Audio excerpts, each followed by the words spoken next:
No,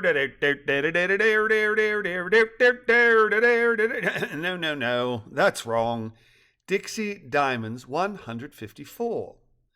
Metz, Isabella Falls, Dixie, 8:23 p.m.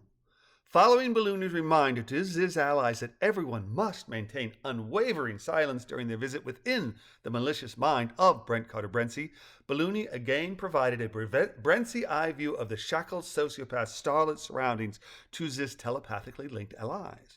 Being high in the sky, BCB was experiencing a bird's eye view of the savannah below as he sat to the left of ASIO Agent Willie Alley, who piloted his south by southeasterly traveling Eagle Aircraft 150B two-seater. Pointing downward, Alley said to Brentsey, "See those lights down there? That's Cowley Creek Aquaculture Center, some sort of experiment in more eco-friendly farming. If we're above Cowley, that means we've gone about 100K, which leaves us with 1,500 to go. Ought to be in Brisbane before 4, but if I'm asleep when we get close, you should holler. Autopilot on this is good, but she can't land herself." Shifting intonation from factual to conspiratorial, Alley said, "Speaking of, what's the story with your little Miss Autopilot? What's her name? Jane Ross?" "Jane Ross is a computer program I created," Brentsey said sullenly. "Are we going to Brisbane?" he added. "I thought you said you were taking me to some lake." "Lake?" Alley replied. "Oh, right," he said with a chuckle. "Lake Mackay. Nah, that's just my prediction for where you'll wind up once you're tried, convicted, and sentenced. It's a special resort that the Northern Territory and Western Australia share.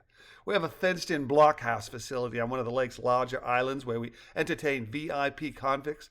Plenty of sunshine there. Speaking of, you must have spent nearly your whole day flying, eh? What time did you head north?" "I headed north this morning," Brentsey said. "Do tell," Alley said with a belly laugh. "How fast does that Brentsey mobile of yours go, anyway?" BCB scowled and said, "The Brentsey copter," enunciating every syllable, "has a cruising speed of 90 miles per hour. "No," Alley said, laughing out loud. "You're having a go. You're telling me that your little flying circles travels at 144 kph? That's a gross. That's hilarious. I can't think of anything more appropriate than your orny Healy aero machine being associated with something that's literally gross. Spot on, mate. But back to your autopilot. She seems very dedicated to you." "Jane Ross," Brentsey said heatedly, "is a computer program, not she, and I programmed it to place safety first. It follows my orders, but also informs me if I've asked it to do something risky. The greater the risk, the more inflected it speaks.